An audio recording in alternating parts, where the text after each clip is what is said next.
वसति लक्ष्मी करमध्ये सरस्वती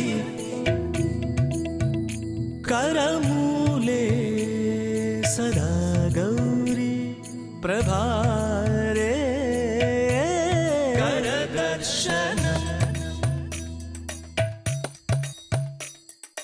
रवये नमः भानवे नमः रवये नमः भानवे नमः समुद्रवसने देवी पर्वतस्तनमण्डिते विष्णुपत्नी नमस्तुभ्यं पादस्पर्शं क्षमस्व मे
മലകൾക്ക് മുകളിൽ എവിടെ നിന്നോ ഉത്ഭവിച്ചു വരുന്ന പുഴകൾ അത് ദേശസഞ്ചാരത്തിൻ്റെ വഴികളിലേക്കെത്തുമ്പോൾ ദേശങ്ങളിലേക്കെത്തുമ്പോൾ അമൃതസരസ്സായി മാറുന്നു. ജീവനും ജീവൻ്റെ പച്ചപ്പിനും കാരണമായി മാറുന്നു. അങ്ങനെയുള്ളൊരു പുഴയെ കണ്ടുകൊണ്ടാണ് ഈ ദിവസത്തിൻ്റെ ആരംഭം. പുഴയെന്ന് പറയുമ്പോൾ ഇത് വെറും പുഴയല്ല, കാവേരി തന്നെയാണ്. കർണാടകയോട് വളരെ ചേർന്ന് കിടക്കുന്ന കാസർഗോഡ് ജില്ലയിലൂടെ യാത്ര ചെയ്ത് തീർച്ചയായും കാവേരിയെ നമുക്ക് കാണുവാനാകുമെന്ന് ഊഹിക്കാവുന്നേ ഉള്ളൂ. തലക്കാവേരിയിൽ നിന്ന് പുറപ്പെട്ടു വരുന്ന കാവേരി നദി ഇവിടെ എത്തുമ്പോഴേക്കും ചന്ദ്രഗിരി പുഴയായി മാറുന്നു. ചന്ദ്രഗിരി പുഴയും അതുപോലെ തന്നെ പഴശ്ശിനി പുഴയും ഒത്തുചേരുന്ന രണ്ട് നദികൾ ഒത്തുചേരുന്ന ഒരു പ്രദേശം. ഇങ്ങനെ നദീസംഗമമുള്ള ദേശത്ത് പുണ്യം നിറയുന്ന ക്ഷേത്രസങ്കല്പങ്ങളുണ്ടായാൽ അതിൽ വിശ്വാസ തീവ്രത ഏറുമെന്ന് മനസ്സിലാക്കാമല്ലോ. അതുകൊണ്ട് ഈ ദിവസം പുഴയെ കണ്ട് ആ പുഴ ഉത്ഭവിച്ചു വന്ന മലയെ വന്ദിച്ചുകൊണ്ടാകാം ദിവസത്തിൻ്റെ തുടക്കം.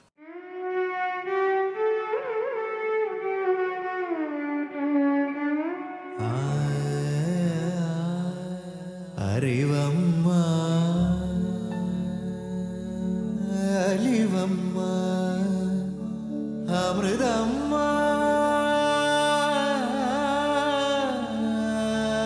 അഖിലം നീ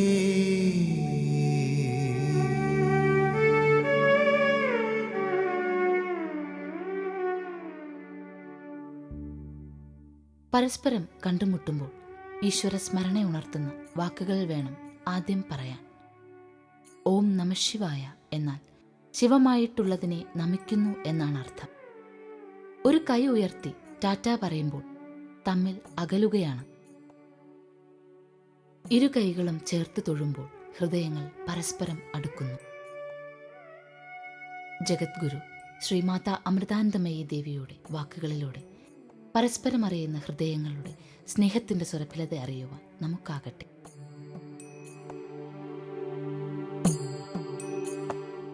ചന്ദ്രഗിരി പുഴയും പഴശ്ശിനി പുഴയും കൈകോർക്കുന്ന നദീസംഗമം. ഈ നദീസംഗമത്തിന് ത്രിവേണി സംഗമം എന്നും പേരുണ്ട്. രണ്ട് നദികളേ ഉള്ളൂ, പിന്നെ എങ്ങനെയാണ് ത്രിവേണി സംഗമം എന്ന് തോന്നുന്നുവെങ്കിൽ ഇവിടെ ഒരു അന്തർഗാമിനിയായൊരു പുഴയുണ്ട്. ആ പുഴയിലാകട്ടെ ദേവീ ചൈതന്യം നിറഞ്ഞു നിൽക്കുന്നുവെന്ന് വിശ്വാസവുമുണ്ട്. പുഴ അന്തർഗാമിനിയാണെങ്കിലും അവിടെയും ഇവിടെയും ചെറിയ ചാലുകളായി ഒഴുകിപ്പോകുന്ന കാഴ്ച നമുക്ക് കാണാം. അങ്ങനെ മൂന്ന് നദികൾ ചേരുന്നത് കൊണ്ടാണ് ഇത് ത്രിവേണി സംഗമമായി മാറുന്നത്. ഇവിടെ ആഘോഷങ്ങളും വിശ്വാസങ്ങളും ഒക്കെ ഒത്തുചേരുമ്പോൾ പുഴകളും ഒത്തുചേരുകയാണ്. പുഴകളെല്ലാം ഒത്തുചേർന്നുള്ളൊരു യാത്ര കടലിലേക്ക് എന്ന് പറയുന്നത് പോലെ പുഴയ്ക്കൊരു ലക്ഷ്യമുള്ളതുപോലെ ഓരോ ജീവിതത്തിനും ഒരു ലക്ഷ്യമുണ്ട്. പക്ഷേ ആ ലക്ഷ്യമുള്ള ജീവിതങ്ങളെല്ലാം പുഴ പോലെ ആകുമ്പോഴാണ് അതിൻ്റെ ആ ഒരു ജീവിതത്തിൻ്റെ ഒഴുക്കിന് താളവുമൊക്കെ ഉണ്ടാകുന്നത്. ത്രിവേണി സംഗമമുള്ള ഈ ഭൂമിയിൽ ദേവീ സാന്നിധ്യമുണ്ടെന്നാണ് നാം പറഞ്ഞത്. തീർച്ചയായും ദേവീ സാന്നിധ്യം ഉണ്ടാകണമെങ്കിൽ അതിശക്തമായ ഭാവത്തിൽ ദേവി ഇരിക്കുന്നൊരു ക്ഷേത്രഭൂമി ഇവിടെ ഉണ്ടാവണമല്ലോ. ആ ക്ഷേത്രഭൂമിയിലേക്കാണ് ഇന്ന് നമ്മുടെ യാത്ര.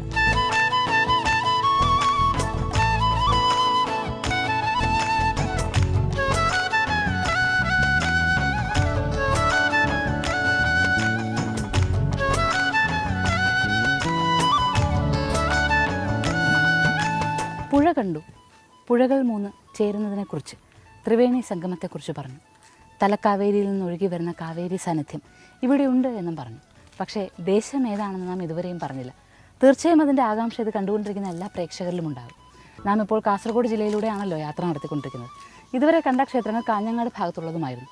കാഞ്ഞങ്ങാട് നിന്ന് ഏതാണ്ട് 23 കിലോമീറ്ററോളം യാത്ര ചെയ്ത് വരുമ്പോൾ പൊയ്നാച്ചി എന്നൊരു സ്ഥലമെത്തും. പൊയ്നാച്ചി കഴിഞ്ഞ് ഒരല്പം കൂടി മുന്നോട്ട് വരുമ്പോൾ ചട്ടഞ്ചാൽ എന്നൊരു ഗ്രാമമെത്തും. ഈ ചട്ടഞ്ചാലിലെത്തി പിന്നീട് മഹാലക്ഷ്മിപുരം എവിടെയെന്ന് ചോദിച്ചാൽ എല്ലാവർക്കും പെട്ടെന്ന് തന്നെ ഉത്തരം പറഞ്ഞു തരാൻ പറ്റും. കാരണം അത്ര പ്രസിദ്ധമാണ് ഈ ക്ഷേത്രഭൂമി. മഹിഷമർദ്ദിനി ഭാവത്തിലാണ് ഇവിടെ മഹാലക്ഷ്മി നിലകൊള്ളുന്നത്.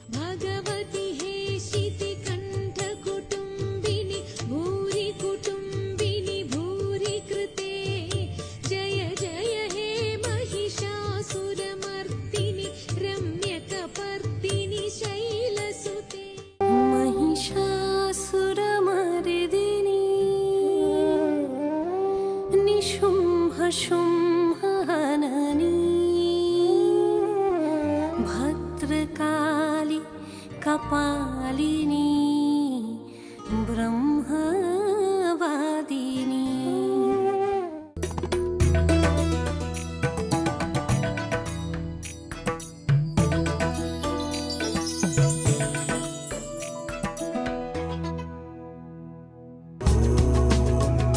പ്രപഞ്ചശക്തികളുടെ പ്രഭവ കേന്ദ്രങ്ങളാണ് ക്ഷേത്രങ്ങൾ.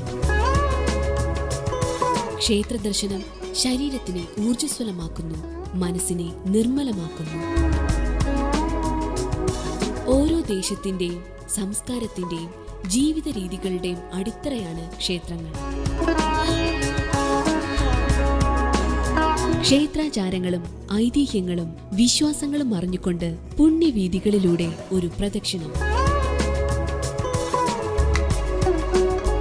എല്ലാ ഞായറാഴ്ചയും രാവിലെ 7 മണിക്ക് പ്രദക്ഷിണം.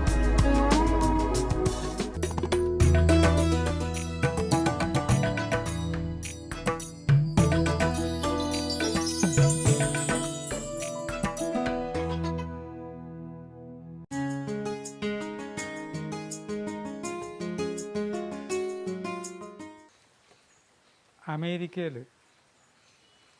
ഉണ്ടായ ഒരു സംഭവം ആണ്. ഒരമ്മയും മകനും ഫ്ലാറ്റിൽ താമസിക്കുന്നു. അപ്പോൾ ഫ്ലാറ്റിൻ്റെ ബാക്കിൽ നിന്ന് നോക്കിക്കഴിഞ്ഞാൽ അവിടെ വലിയൊരു ജലാശയം ആണ്. അങ്ങനെ നല്ല ജലാശയം ഇന്ത്യയിൽ പലയിടത്തിലും ഉണ്ട്. അവിടെ നിന്ന് ഇറങ്ങി കുളിക്കാൻ പറ്റില്ല എന്ന് മാത്രമേ ഉള്ളൂ. പല വൻനഗരങ്ങളും വിഷലിപ്തമായ ജലാശയത്തിൻ്റെ അടുത്താണ് താമസിക്കുന്ന ആളുകൾ. കഷ്ടം തോന്നും. അതൊക്കെ ഒന്ന് ശുദ്ധജല തടാകങ്ങളായിരുന്നെങ്കിൽ എന്ന്. ഇത് ശുദ്ധജല തടാകമാണ്. ഈ കുട്ടിക്ക് ഭയങ്കര ആഗ്രഹം, ഒരു ദിവസം അതിലൊന്ന് നീന്തി തുടിക്കണം എന്ന്. അങ്ങനെ ഒരു ആഗ്രഹമൊക്കെ നമ്മുടെ തലയിൽ കുടുങ്ങിയാൽ പിന്നെ അതങ്ങോട്ട് സാധിപ്പിച്ച് മനസ്സിലെപ്പോഴും ഇത് തന്നെയായിരിക്കും ചിന്ത. ഈ കുട്ടിയുടെ തലയിൽ ചിന്ത ഇത് തന്നെയാണ്. അപ്പോൾ തൽക്കാലം ഇത് അമ്മയോട് പറഞ്ഞാൽ അമ്മ സമ്മതിക്കില്ല. അപ്പോൾ കുട്ടിക്കാലത്ത് അറിയാലോ, സമ്മതം ചോദിച്ചാൽ സമ്മതം കിട്ടാത്ത കാര്യങ്ങൾ പിന്നെ നമ്മളങ്ങോട്ട് ചെയ്യണം. ഒരു ദിവസം പിറകു വശത്തെ ഡോർ തുറന്ന് ഈ കുട്ടി ആ ജലാശയത്തിലേക്ക് അങ്ങോട്ട് ചാടി. നല്ല വെള്ളമാണ്. സന്തോഷത്തോടെ നീങ്ങി. എതിർച്ച അതിലെ വന്ന അമ്മ ജാലകത്തിലൂടെ കാണുമ്പോൾ കാണുന്ന കാഴ്ച, ജലാശയത്തിലൂടെ കുട്ടി നീങ്ങുന്നു. എതിരായിട്ട് ഒരു ചീങ്കണ്ണി വരുന്നു. ആ ചീങ്കണ്ണി ഈ കുട്ടിയുടെ കാലിൽ കടിക്കുന്നതാണ് കാണുന്നത്. അമ്മ അവിടുന്ന് കീഴ്പ്പെട്ട് ഓടി ജലാശയത്തിൻ്റെ അവിടെ എത്തി വെള്ളത്തിൽ ചാടി. അമ്മ വെള്ളത്തിൽ നിൽക്കാവുന്ന സ്ഥാനത്താണ്. കുട്ടിയുടെ കയ്യിൽ കയറി പിടിച്ചു. പിന്നെ കുറേ നേരത്തേക്ക് അവിടെ നടന്നത് ഭയങ്കര സംഘട്ടനമാണ്. നമുക്കറിയാം, ഗജേന്ദ്രമോക്ഷം കഥയൊക്കെ പഠിച്ചവർക്കറിയാം.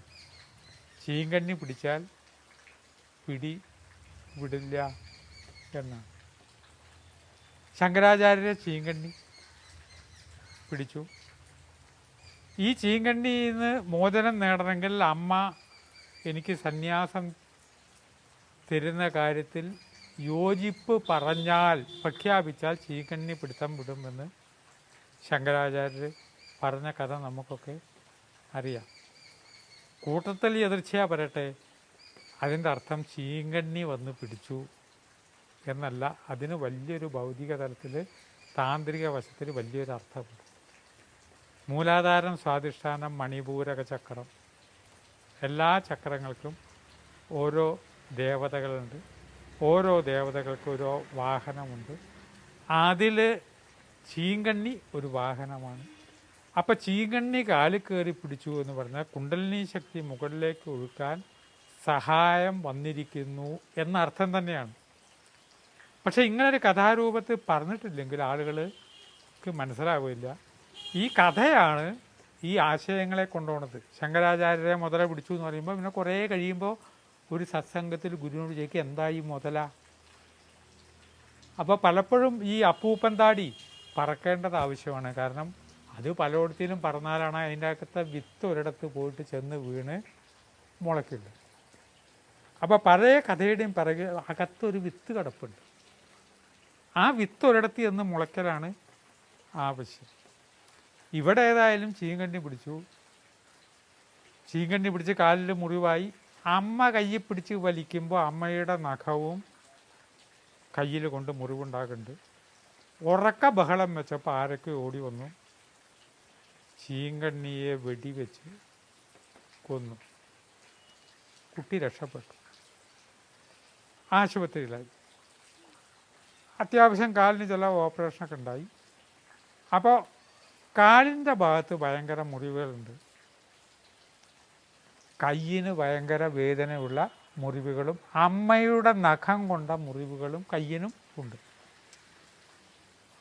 അപ്പം 2 സ്ഥലത്തും ബാൻഡേഡൊക്കെ ഇട്ടിട്ടാണ് ഈ കുട്ടി കിടക്കുന്നത്. അപ്പം ഈ വന്നവരോട് ഈ കുട്ടി അനുഭവം പറഞ്ഞ രീതിയാണ് ഈ സംഭവത്തിൽ നാം പഠിക്കേണ്ട ഗുണപാഠം ഉള്ളത്. ആ കുട്ടി കണ്ണുനീരോടുകൂടി ഇവിടെ മുതല പിടിച്ച് കടിച്ചു. അപ്പോൾ ഭയങ്കര വേദന ഉണ്ടായി, ജീവൻ പോയി എന്ന് വിചാരിച്ചു. ഇന്നലെ രാത്രി ഉറങ്ങിയിട്ടില്ല, ഭയങ്കര വേദന ആണ് എന്നൊക്കെ കാലിൻ്റെ വേദനയെ പറ്റി വിസ്തരിക്കുമ്പോൾ അതേ കുട്ടി പുഞ്ചിരിച്ചുകൊണ്ട്, കയ്യിൻ്റെ വേദനയെപ്പറ്റി വിസ്തരിക്കുമ്പോൾ കുട്ടി ചിരിച്ചുകൊണ്ട് ആനന്ദത്തോടു കൂടി, അമ്മയുടെ നഖം ഇവിടെ കൊണ്ട് മുറിഞ്ഞിട്ട് അവിടെ മുറിവായിട്ടുണ്ട്, പക്ഷെ ആ മുറിവിനെക്കുറിച്ച് കുട്ടി വളരെ സന്തോഷത്തോടു കൂടിയാണ് പറയുന്നത്. അപ്പം കരച്ചിലില്ല. എൻ്റെ അമ്മ എന്നെ രക്ഷപ്പെടുത്താനായിട്ട് ശ്രമിക്കുമ്പോൾ ഉണ്ടായ മുറിവാണ്. ആ വേദന കൊണ്ട് രാത്രി ഉറങ്ങാതെ കിടന്നു എന്ന് പറയുന്നില്ല. അമ്മയും ശരിക്ക് പിടിച്ച് വലിച്ചിട്ടൊക്കെ ഉണ്ടാവും. ആ കുട്ടി നമുക്ക് തരുന്ന ഗുണപാഠം, നമ്മുടെ ജീവിതത്തിൽ 2 തരം വേദനകൾ ഉണ്ട്. നമുക്കൊക്കെ ഒരു ദുഃഖം ഉണ്ട്. അതിലാദ്യത്തെ ചീങ്കണ്ണി പിടിച്ച മുതലയുടെ ചീങ്കണ്ണി പിടിച്ച ദുഃഖം എന്നുള്ളതൊരു പ്രധാന ദുഃഖമാണ്. പക്ഷേ ഈ രണ്ടാമത്തെ അമ്മ കൈകൊണ്ട് പിടിച്ച് വലിച്ച വേദനയെ ഈ കൂട്ടത്തിൽ നമ്മൾ ചേർക്കരുത്. നമ്മളങ്ങനെ ചേർത്ത് പറയുന്നവരാണ്. പല ആപത്തിൽ നിന്നും ദൈവം നമ്മളെ രക്ഷപ്പെടുത്തുകയാണ്. അമ്മ നമ്മളെ രക്ഷപ്പെടുത്തുകയാണ്. നാം കരഞ്ഞുകൊണ്ട് അതിനെ വേദനയായിട്ട് പറയുന്നു. ഇതിലും വലുതായിട്ട് വരേണ്ട ഒരു കാര്യത്തെ വളരെ ചെറുതായി പോയ ദുഃഖങ്ങളുണ്ട്. കുട്ടി വെള്ളത്തിൽ മുങ്ങി, നാട്ടുകാർ രക്ഷപ്പെടുത്തി, അമ്മ സങ്കടപ്പെടുകയാണ്. ഇന്നലെ വാങ്ങിയ ഷൂസായിരുന്നു ഒന്ന് വെള്ളത്തിൽ പോയല്ലോ. ഇന്നലെ വാങ്ങിയ ഷൂസ് ഒന്ന് വെള്ളത്തിൽ പോയാൽ നഷ്ടം, ഈ കുട്ടിയെ തിരിച്ചു കിട്ടി.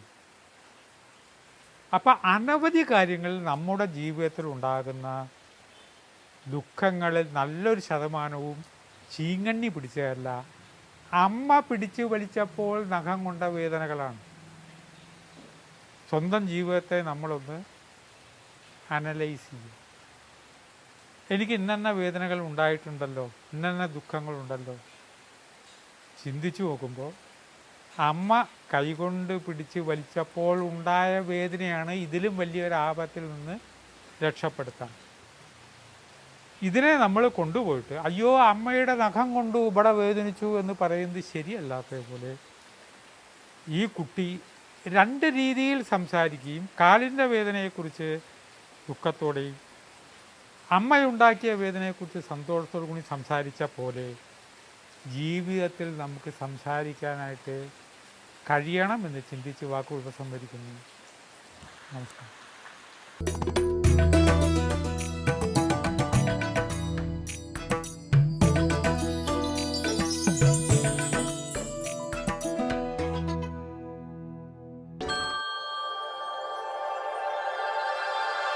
എല്ലാ പുഴകൾക്കുമുണ്ട് ഒരു കഥ പറയാൻ. എല്ലാ മലകളിലുമുണ്ട് ഈശ്വര സാന്നിധ്യം. ആദ്യം അറിയേണ്ടത് ഈ പ്രകൃതിയെയാണ്.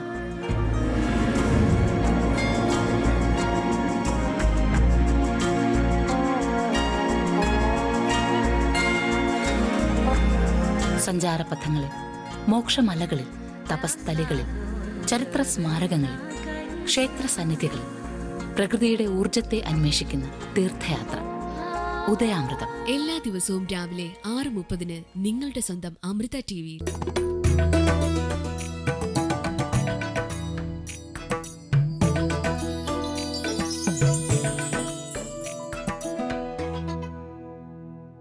മഹിഷാസുരമർദ്ദിനി ഭാവത്തിലുള്ള ദേവീസങ്കല്പം നിലകൊള്ളുന്ന ക്ഷേത്രഭൂമികൾ വിരളമാണ്.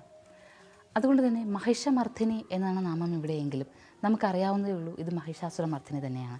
മഹിഷത്തിൻ്റെ രൂപത്തിലുള്ള അസുരനെ വധിച്ച ആ ദേവീഭാവമാണ്.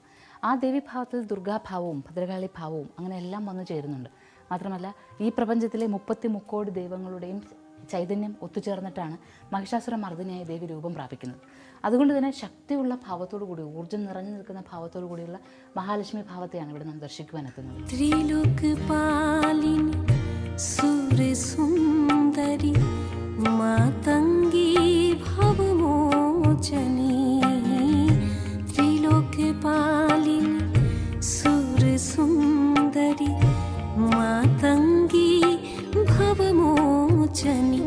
മഹിഷമർദ്ദിനി ഭാവത്തിലുള്ള മഹാലക്ഷ്മി സങ്കല്പം ഇവിടെ വിഗ്രഹരൂപത്തിൽ നമുക്ക് ചതുർബാഹുവായാണ് കാണപ്പെടുന്നത്.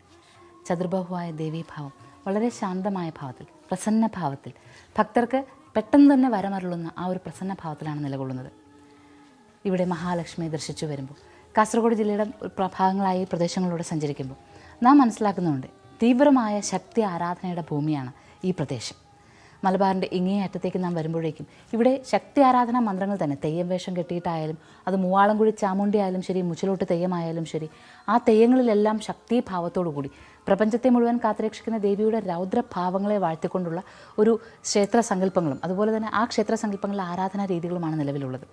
അതുകൊണ്ട് തന്നെ അമ്മ എന്ന ഭാവത്തെ ഏറ്റവും അടുത്തറിയുന്നൊരു ഭൂപ്രദേശം കൂടിയാണ് ഇത് എന്ന് മനസ്സിലാക്കാം.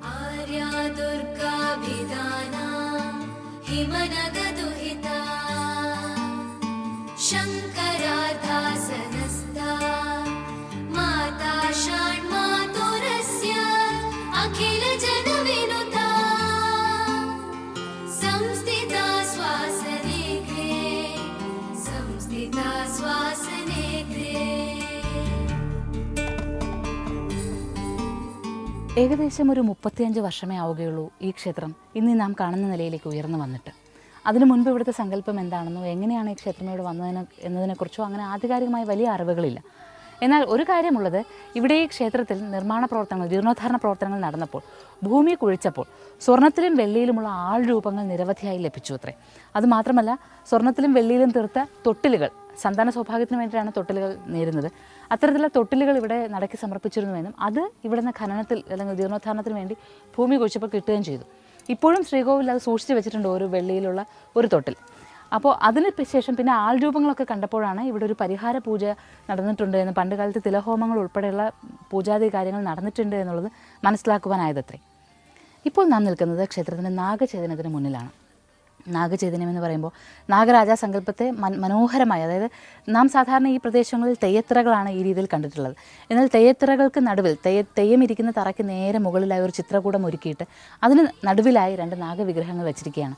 അതുകൊണ്ട് ഒരു വ്യത്യസ്ത ഭാവത്തിലാണ് ഇവിടെ നാഗ ആരാധനാ സമ്പ്രദായം എന്ന് മനസ്സിലാക്കാം. ഇനി ഇവിടുത്തെ നാഗക്ഷേത്രത്തിന് മറ്റൊരു പ്രത്യേകതയുള്ളത്, ഇവിടെ തന്നെ കുറച്ച് അപ്പുറത്തായി ഒരു ധർമ്മശാസ്താ ക്ഷേത്രമുണ്ട്. ആ ധർമ്മശാസ്താ ക്ഷേത്രവും ഈ ക്ഷേത്രത്തിൻ്റെ ഉപക്ഷേത്രമായിട്ടാണ് കരുതപ്പെടുന്നത്. അവിടെ ധർമ്മശാസ്താ ക്ഷേത്രത്തിലും നാഗസാന്നിധ്യം വേണമെന്നുണ്ട്. പക്ഷേ അവിടുത്തെ നാഗസാന്നിധ്യവും ഇവിടുത്തെ നാഗസാന്നിധ്യവും കൂടി ചേർത്ത് ഇവിടെ ഒരിടത്ത് പ്രതിഷ്ഠയുണ്ടായാൽ മതി എന്ന് തെളിയുകയും അങ്ങനെയാണ് ഇവിടെ നാഗസ്ഥാനം ഉണ്ടാവുകയും ചെയ്തത്.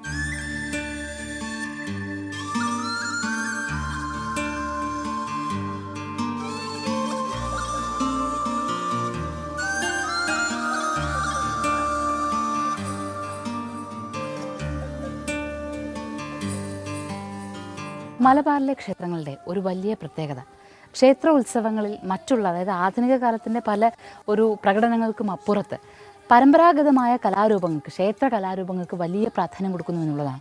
തെയ്യവും തിറയുമൊക്കെ അവർക്ക് ദൈവത്തിൻ്റെ തന്നെ മറുഭാഷകളാണ്, മറുവാക്കുകളാണ്, മറുരൂപങ്ങളാണ്. അപ്പോൾ അതുകൊണ്ട് തന്നെ അതൊക്കെ തന്നെ വീണ്ടും വീണ്ടും വീണ്ടും കെട്ടി ആടപ്പെടുമ്പോൾ നമ്മുടെ ഒരു ചരിത്രവും നമ്മുടെ ഒരു പാരമ്പര്യവും നമ്മുടെ തനിമയും ഒക്കെ അങ്ങനെ തന്നെ കാത്തു സൂക്ഷിക്കപ്പെടുകയാണ്. അത് ഈ ക്ഷേത്രഭൂമികളിൽ വന്നാൽ മാത്രമാണ് മനസ്സിലാക്കാനാവുക. അതുമാത്രമല്ല, ആ ഒരു കലാപാരമ്പര്യത്തെ മുന്നോട്ട് കൊണ്ടുപോകുമ്പോൾ അത് വരും തലമുറകളിലേക്ക് കൊടുക്കുന്ന ഊർജ്ജത്തെക്കുറിച്ച് നാം തിരിച്ചറിയുന്നതും ഇവിടെ ഒരു തെയ്യഭൂമിയിൽ നിൽക്കുമ്പോഴാണ്. തെയ്യവും തിടമ്പും എല്ലാം ആടുന്ന ക്ഷേത്രങ്ങൾ, അതിൻ്റെ നിഷ്ഠപ്രകാരം തന്നെ തിറയും ഒക്കെ കൊണ്ടുവന്ന് നൃത്തമാടുന്ന ക്ഷേത്രങ്ങൾ, അങ്ങനെയുള്ള ക്ഷേത്രങ്ങൾ മലബാറിൻ്റെ മേഖലകളിൽ, അതും പ്രത്യേകിച്ച് മലബാറിൻ്റെ ഏറ്റവും അറ്റത്തേക്ക് എത്തുമ്പോഴേക്കും, അതായത് കേരളത്തിൻ്റെ അതിർത്തി പ്രദേശങ്ങളിലേക്ക് എത്തുമ്പോഴേക്കും ആ വിശ്വാസങ്ങൾക്ക് ശക്തിഭാവങ്ങൾ ഏറുന്നു എന്ന് നാം തിരിച്ചറിയുന്നു. അതിനൊരു ഉദാഹരണമായിട്ടാണ് നാം ഇന്ന് ഈ ഒരു മഹാലക്ഷ്മിപുരം എന്ന നാമമുള്ള ക്ഷേത്രഭൂമിയിലെത്തിയത്. മഹിഷമർദ്ദിനിയായ മഹാലക്ഷ്മി ഭാവത്തെ ദർശിക്കുവാനുള്ള സൗഭാഗ്യവും ലഭിച്ചത്. ഈ ദർശന സൗഭാഗ്യം, ഈ കാഴ്ചയുടെ പുണ്യം, മഹത്തരമായ ഈ എല്ലാ അനുഗ്രഹങ്ങളും അത് ഏവരിലേക്കും എത്തട്ടെ എന്ന പ്രാർത്ഥനയോടുകൂടി ഇന്ന് വിട വാങ്ങുന്നു. നമസ്കാരം. महिषासुरमर्दिनी निशुम्भशुम्भहननी भद्रकाली कपालिनी ब्रह्मवादिनी महिषासुरमर्दिनी निशुम्भशुम्भ